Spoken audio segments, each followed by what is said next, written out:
Dulu Nabi itu enggak puasa Asyura. Tapi ketika datang ke Medina, orang-orang Yahudi itu puasa Asyura. Coba tanyakan ke mereka, kenapa puasa tanggal 10? Terus mereka menjawab, Yaumun najjawahu fi Musa, itu hari yang Allah menyelamatkan Nabi Musa.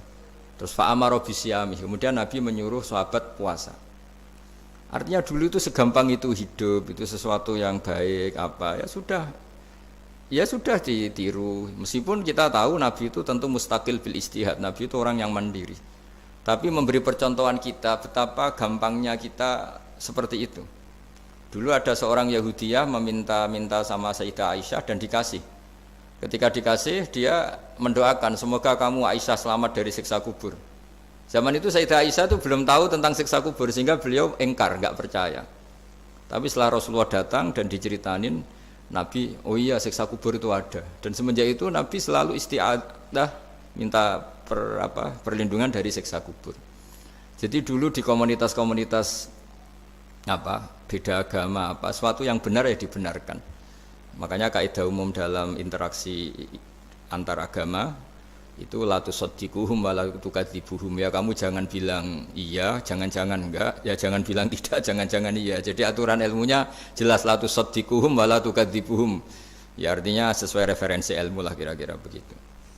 Terus yang terakhir ini saya mohon maaf sama komunitas di Jerman karena saya ini pura-puranya aja sibuk. Karena saya kira ini seberapa jam lagi saya ngajar ini. Nanti kalau saya tidak ngajar di sini yang ngundang agak-agak dosa, jadi supaya sama-sama tidak dosa ini saya ya nuruti jenengan, tapi ya karena saya ngajar ini juga yang datang orang macam-macam, ada yang Kalimantan, Sumatera mau ngaji di sini. Ini seberapa jam lagi saya ngaji Sahih Muslim. Yang terakhir ini di halaman Kitabu Adabil Ulfa wal Ukhuwah halaman 285 dalam Ihya juz 2. Jadi kitab saya juz 2, mungkin kalau beda cetakan yang jelas ikut Kitabu Adabil Ulfa wal Ukhuwah. Di sini diterangkan oleh Imam Ghazali dengan beberapa riwayat yang disebut al-jiranu salasatun, bertetangga itu ada 3. Jarun lahu hakun wahid, ada tetangga yang punya hanya satu hak. Wajarun lahu haqqani wajarun lahu salah satu hukukin. Terus beliau cerita yang punya 3 hak itu ya tetangga, ya seagama, ya masih ada hubungan kerabat. Yang punya 2 hak ya tetangga, ya seagama. Terus wa amal ladzi lahu hakun wahid fal jarul musyrik. Yang punya hak satu itu tetangga yang beda agama. Jadi intinya tetap dikasih hak meskipun beda agama.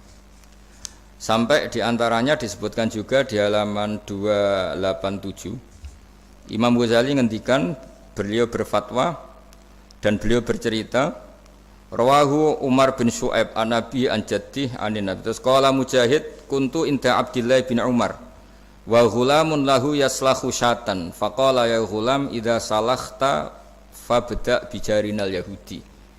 Abdullah bin Umar itu sedang memasak kambing, atau itu pembantunya ini sedang nguliti kambing. Itu pesannya Abdullah bin Umar, ya ghulam idza salakhta fabda bijarinal Yahudi, nanti jangan lupa tetangga kita yang Yahudi. Ini di Ihya halaman 287. Hanya cerita kebaikan. Jadi cerita-cerita perang itu ya karena kita diperangin, tapi ya kalau kita dibaikin ya baik, itu ajaran Islam. Hatta qala dzalika miraron. Faqala lahu lima taqulu hadza. Ini pembantunya juga enggak langsung menerima. Kenapa saking enggak mau nerimanya diulang-ulang lagi oleh Abdullah bin Umar. Faqala inna Rasulullah sallallahu alaihi wasallam lam yazal yusina bil jar hatta khashina annahu sayuwarrithu. Kenapa engkau melakukan itu ya Abdullah bin Umar? Terus beliau menjawab, Rasulullah itu selalu berpesan untuk berbuat baik sama tetangga. Tadi kita tahu kalau tetangga punya 3 hak berarti seagama, ada hubungan kerabat, hakul jar berarti 3. Ada yang seagama dan tidak punya hubungan kerabat berarti punya 2 hak, yaitu satu agama dan kerabat. Ada yang punya 1 hak saja, ya tidak keluarga, tidak seagama, tapi karena tetangga itu juga tetap punya hak. Dan itu pun masuk kategori lam yazal yusina biljar, termasuk orang-orang yang harus kita baikin. Ya kalau di Qur'annya kayak tadi ya, qatilul ladzina yuqatilunakum, boleh merangi ya yang merangi kita. Udzina lil ladzina yuqatalun, diberi hak merangi ya sama yang merangi kita, bukan yang tidak merangi kita.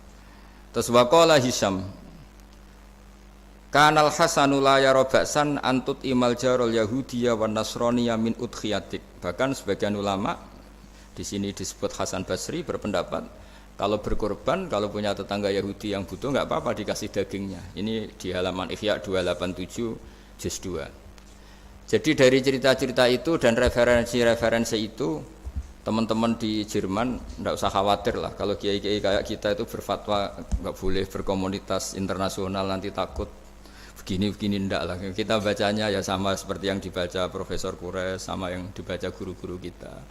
Jadi itu kalau boleh dikatakan sumbangan saya lah, bahwa di kita di pesantren itu ajaran-ajarannya juga seperti itu, dan tadi beberapa kita saya sebutkan halamannya supaya bisa dicari, supaya tidak kelihatan hoax, juga tidak bikinan saya gitu, supaya jelas itu.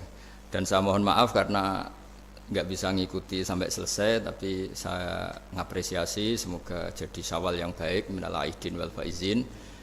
Minal aidin artinya kita kembali menjadi ahli surga. Saya termasuk yang sependapat dengan kitab yang saya baca. Dulu kita ini ahli surga karena Nabi Adam lahirnya di surga dan diciptakan di surga. Karena satu kesalahan beliau harus kembali ke bumi. Dan setelah puasa itu selesai dan diterima, kita kembali ke ahli surga lagi. Maksud minal aidin, kita kembali lagi berstatus sebagai ahli apa? Surga. Dan itu dimulai dari saling memaafkan. Karena yang menghalangi masuk surga itu hak adami. Manusia itu kan paling kikir untuk memaafkan orang lain. Padahal kalau hak adami belum selesai itu Allah tidak mau memaafkan. Makanya syaratnya masuk surga harus kita saling memaafkan. Dengan cara seperti itu insya Allah kita minal aidin wal faizin. Jadi mohon maaf, sekali lagi mohon maaf karena saya tidak bisa ngikuti sampai selesai karena saya harus ngaji. Karena bukan papa ya, memang harus. Andai kan sunat itu mungkin saya tinggalkan. Mohon maaf sekali. Wassalamualaikum warahmatullahi wabarakatuh. Tentu ada bodoh yang benar-benar enggak ditoleransi Allah Ta'ala, yaitu bodoh tentang Tuhan ya. Kita dikasih nikmat Allah, dikasih bumi untuk dipakai tanpa bayar, dikasih oksigen. Kemudian kita bodoh enggak tahu yang memberi siapa, itu kan bodoh betul. Tapi lebih merusak lagi ketika enggak ngerti, mengklaim dirinya sebagai ngerti. Karena itu artinya kan sesuatu yang harusnya larangan dimengerti, gara-gara kamu bilang itu ilmu, itu terus diilmukan. Jadi sesuatu yang salah tapi diilmukan, itu lebih ngeri karena menyesatkan. Saya beri contoh misalnya begini ya. Kita di pondok itu kan ngaji jelimet lah. Jelimet itu ya detail gitu. Sehingga kita tahu lah bodoh yang paling enggak ditoleransi itu bodoh tentang Allah. Sehingga ketika pertama kita ngaji, awalu wajibin alal insan ma'rifatullah. Pertama yang harus kita tahu itu Allah. Kita sebagai warga negara Indonesia saja tahu presidennya siapa, bupati kita siapa. Masa di buminya Allah tidak tahu yang bikin siapa, itu kan kebangetan. Itu bodoh, itu merusak. Terutama bodoh dalam hal-hal yang harus ngerti, yaitu tadi ma'rifatullah. Tapi juga ada yang lebih fatal lagi, tidak ngerti tapi menyesatkan dengan klaim ngerti.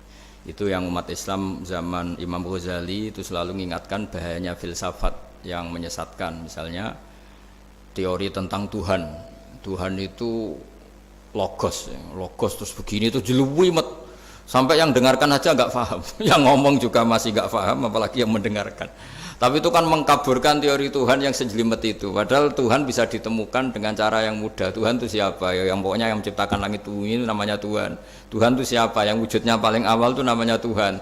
Tapi gara-gara diberi penjelasan seakan-akan jelimet ilmiah, padahal itu nggak benar, itu hanya nggak benar. Lah itu lebih ngeri lagi karena orang akan bertuhan dengan cara yang salah. Ya kira-kira gitulah contoh ekstrimnya. Terus saya gimana? Terus saya nambahi tadi. Udah cukup ya? Akhir penutup permintaan dari kawan-kawan untuk berdoa, Gus. Oh iya. Untuk kami-kami yang di sini. Ya, karena Prof. Siap tadi juga sudah melimpahkan panjenengan. Oh ya. Terus saya menambahkan sedikit tentang yang didawuhkan Pak Kures tadi. Memang di terakhir dawuhnya Nabi, kamu harus berbuat baik. Kalau nggak bisa ya Rasulullah, mendukung yang baik. Kalau nggak bisa ya Rasulullah, Nabi terakhir ngendikan takufu syarroka anin nas fa innahu sadaqatun minka ala nafsik. Potensi kejahatan kamu jangan menimpa orang lain, itu ya bagian dari sedekah kamu. Jadi takufu syarroka anin nas fa innahu sadaqatun minka ala nafsik. Jadi misalnya bawaan kita baru nggak mood, bawaan kita baru ingin emosi, ya sebaiknya jangan ketemu orang, nanti bawaannya cemberut. Tapi kalau bawaan kita sedang baik, ya sudah nggak apa-apa ketemu orang itu. Jadi ya, Diukur-ukur sendiri lah gitu. Makanya kalau sedang jatuh tempo kredit, banyak utang, tidak usah keluar. Nanti bawaannya ketemu orang marah ya kira-kira gitu. Ya dihitung-hitung sendiri. Al-Fatihah. A'udzubillahi minasyaitonirrajim. Bismillahirrahmanirrahim. Alhamdulillahirabbil alamin arrahmanirrahim. Maliki yaumiddin. Na'budu wa nasta'inu ihdinas siratal mustaqim.